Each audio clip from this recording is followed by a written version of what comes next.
You know, there's a moment in everyone's life when they realize not everyone will see their worth. It could be a colleague who dismisses your ideas, a friend who talks over you, a boss who doesn't value your effort. And when that happens, the question isn't, why don't they respect me? The real question is, how will I respond? Because respect isn't something we demand, it's something we demonstrate. And how we handle disrespect often says more about our character than the disrespect itself. So here are 5 ways to handle people who don't respect you. 1. Stay grounded in who you are when someone disrespects you. The first instinct is to react, but reacting gives them power. Responding, however, keeps the power with you. When you know your values, what you stand for, no insult can shake your foundation. 2. Set clear boundaries. Boundaries are not walls, they're guideposts. They show people how you expect to be treated. When you calmly say, that's not okay with me, you're teaching others what respect looks like. 3. Don't mirror their behavior. It's tempting to meet sarcasm with sarcasm or anger with anger. But when you do, you become part of the same cycle that disrespected you. Choose to rise above it. Kindness doesn't mean weakness. It means strength under control. 4. Seek understanding, not victory. Sometimes disrespect comes from misunderstanding, not malice. Ask questions. What did you mean by that? You'd be surprised how many conflicts dissolve when you choose curiosity over confrontation. 5. Surround yourself with people who lift you up. Respect grows in the company you keep. Find the people who challenge you, encourage you, and remind you who you are when the world tries to tell you otherwise. They don't just respect you, they see you. At the end of the day, respect starts with you. When you hold yourself to a standard of integrity, grace, and self-worth, others eventually follow, or they fade away. And that's okay, because your value isn't defined by who respects you. It's defined by who you choose to be when they don't. Staying grounded in your values is one of the most powerful ways to handle people who don't respect you. When others treat you poorly, it can be tempting to react in ways that compromise who you are. You might want to prove them wrong, match their tone, or even question your own worth. But that's exactly when your values matter most, because they serve as the compass that keeps you steady when emotions want to take over. Values are the quiet truths that define how you live and lead. They're not just words you write in a journal or hang on a wall. They're the principles you act on when no one is watching. When someone disrespects you, it's not your ego that should take the lead, but your integrity. Ask yourself, what does this moment say about me, not them? That question shifts your focus from control to character, from reaction to reflection. Imagine a storm. The wind howls, trees bend, and debris flies everywhere. But the trees with deep roots don't fall. They bend, but they don't break. Your values are those roots. They keep you firm even when people around you lose composure or kindness. If your value is respect, then even when you don't receive it, you continue to give it. Not because they deserve it, but because it's who you are. Staying grounded in your values doesn't mean you ignore disrespect or let people walk over you. It means you respond with clarity instead of chaos. You can say, I won't be spoken to that way, without raising your voice. You can walk away without guilt. You can choose dignity over drama. Each of those choices reinforces your values. It's not about winning the argument. It's about not losing yourself in it. People who disrespect others are often disconnected from their own sense of self. They project insecurity, frustration, or fear. When you meet that energy with calm confidence, it disrupts the cycle. You stop feeding the conflict, and you start modeling what maturity looks like. Over time, your consistency earns quiet respect, even from those who once dismissed you. But even if it doesn't, you'll have earned something more valuable: self-respect. The real strength lies in restraint. Anyone can lash out when hurt or insulted, but it takes discipline and self-awareness to stay aligned with your principles. Every time you act according to your values, you build emotional resilience. You prove to yourself that no one else controls your peace of mind. That's freedom, the kind that no amount of disrespect can take away. So when someone crosses the line, pause, breathe. Remember who you are and what you stand for. You are not defined by how others treat you, but by how you treat others, especially when they don't deserve it. Staying grounded in your values doesn't just protect your self-worth. It reminds the world that respect begins within. Setting clear boundaries is one of the most vital acts of self-respect. It's not about building walls to keep people out. It's about drawing lines that protect your peace, your time, and your energy. Boundaries communicate what you will and will not tolerate, and they teach others how to engage with you in a healthy, respectful way. When someone disrespects you, it's often because they're testing those lines, consciously or not. And if you don't define your boundaries, someone else will do it for you. Boundaries begin with self-awareness. You can't enforce what you haven't identified. It's about recognizing the situations that drain you, the words that cross a line, and the behaviors that make you feel small. Many people struggle to set boundaries because they fear being seen as difficult or unkind. But boundaries are not a rejection of others. They're an affirmation of yourself. They say, this is where I end and you begin. They create space for mutual respect to grow. When you clearly express your boundaries, you take the guesswork out of your relationships. People no longer have to wonder what's acceptable, and you no longer have to silently endure what feels wrong.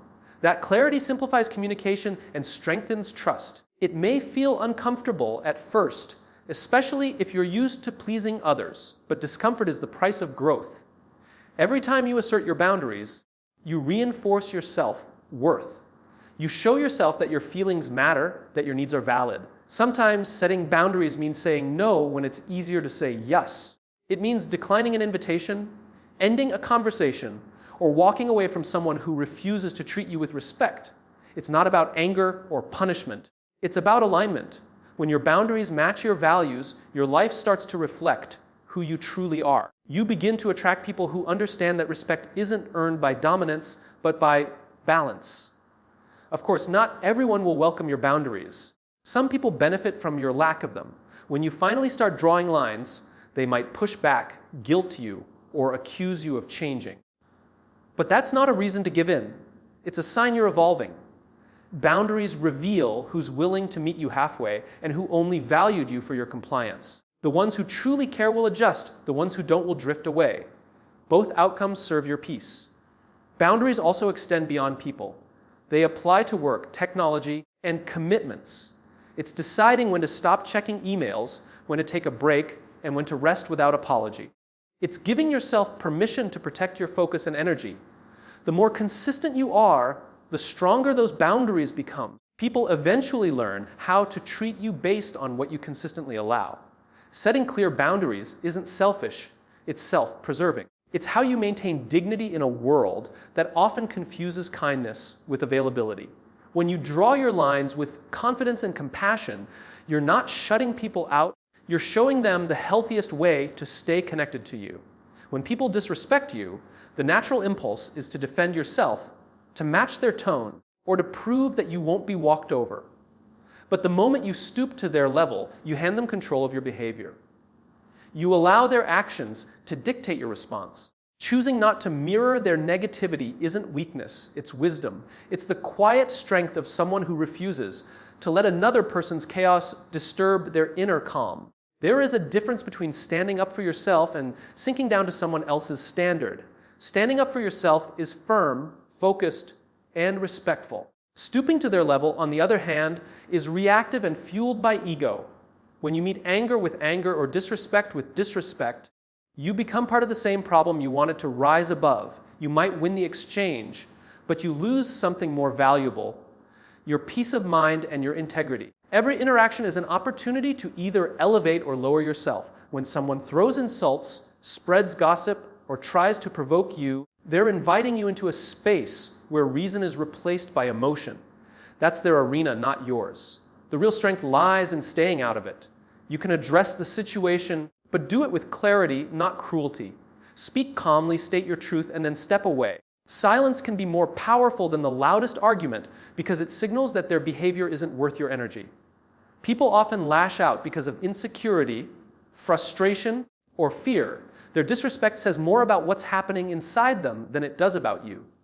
When you recognize that, it becomes easier not to take things personally. You start to see that reacting with hostility only validates their behavior, while responding with composure exposes their lack of it. The contrast between their chaos and your calm often speaks louder than any words could. It takes emotional maturity to stay composed when someone is pushing your buttons. That restraint doesn't come from passivity, it comes from self-control. You're not ignoring the problem, you're choosing the higher road. That decision doesn't make you superior, it makes you stable.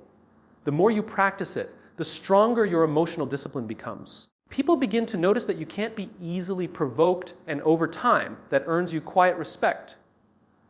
Even from those who once tried to get under your skin, there's a quiet dignity in refusing to fight unnecessary battles. You don't have to win every argument or prove every point. Sometimes, the most powerful statement you can make is to stay true to your character while others lose theirs.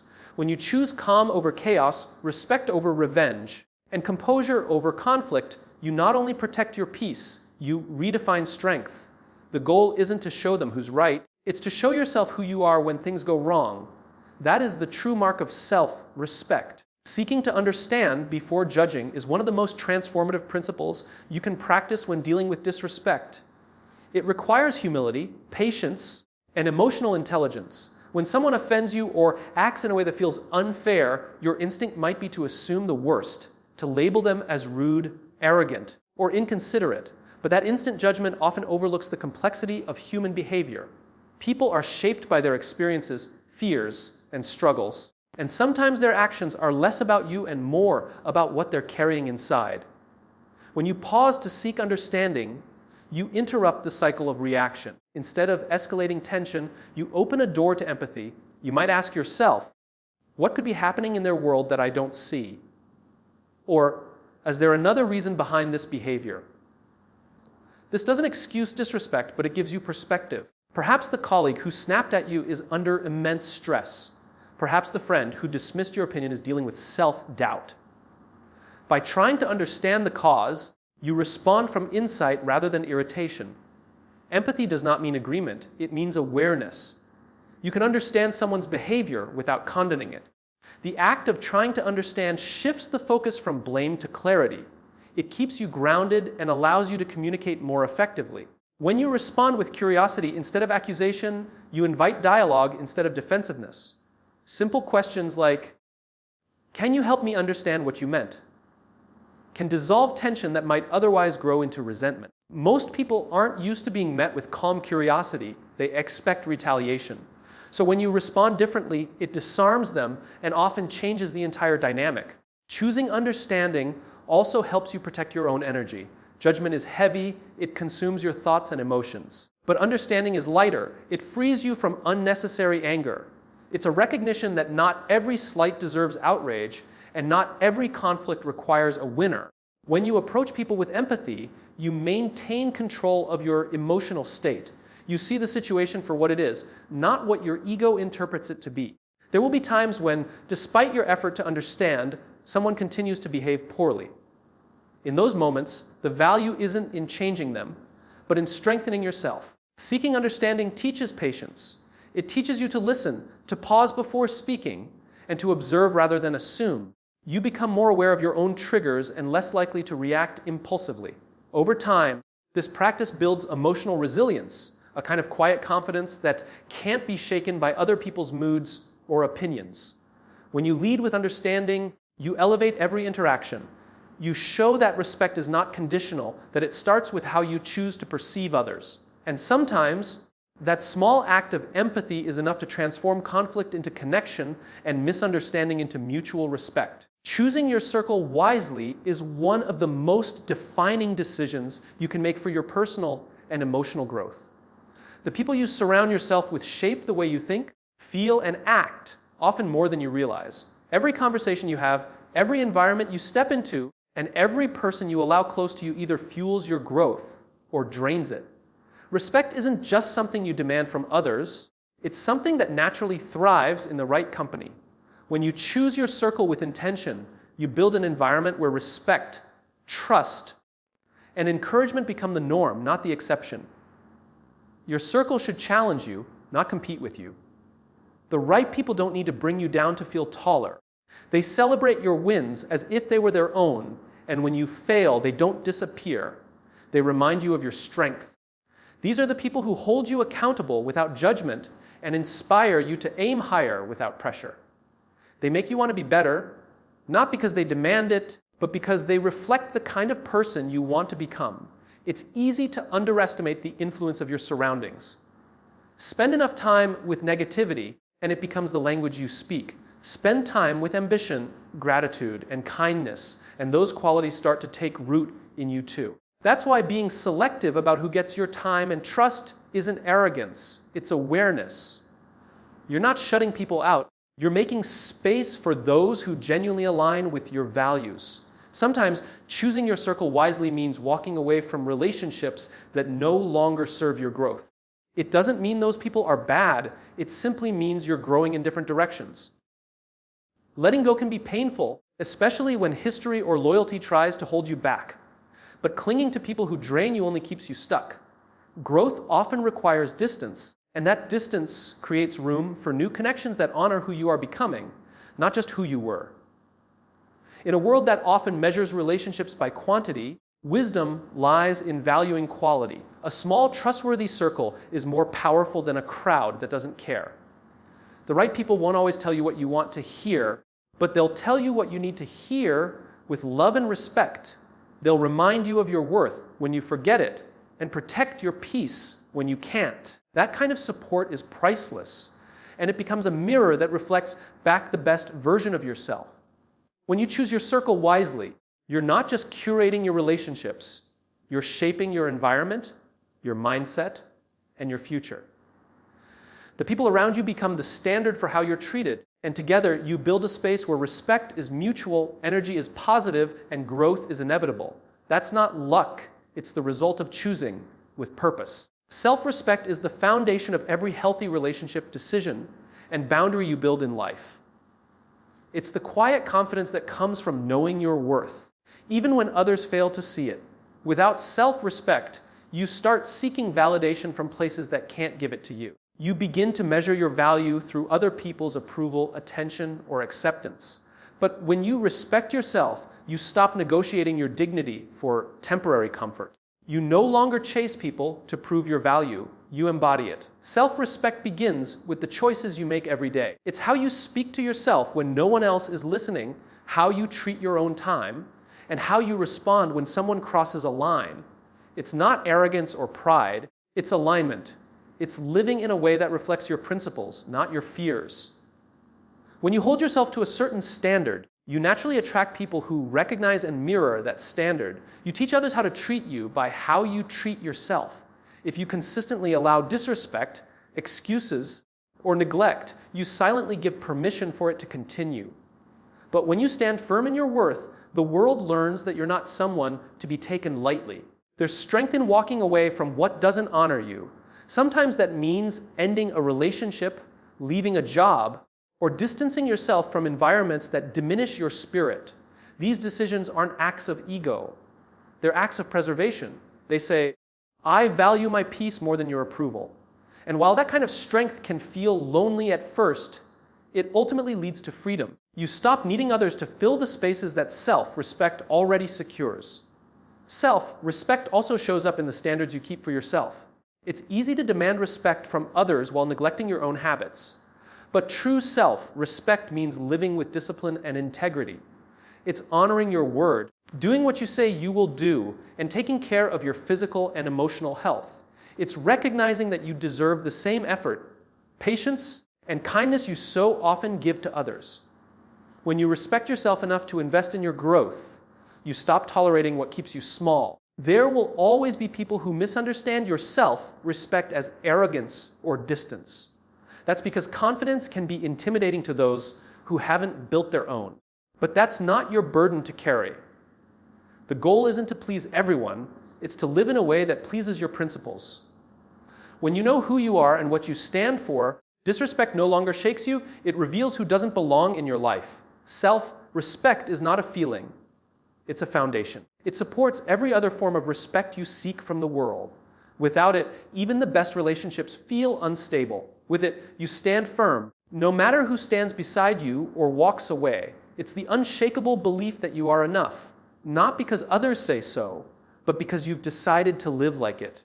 At the end of the day, respect isn't something we chase. It's something we cultivate. It starts with us. When we stay true to our values, set our boundaries, rise above negativity, seek to understand, choose our circle with intention, and hold on to our self-respect, we stop reacting to the world and start leading within it. The truth is, not everyone will treat you the way you deserve, but that doesn't define your worth. It defines theirs. Your job is to keep showing up with integrity, to protect your peace, and to walk through life knowing that your respect for yourself will always outlast anyone's attempt to diminish it. Because in the end, how others treat you is their story. How you respond, that's yours. And that story, written with courage, grace, and self-respect, is the one worth telling.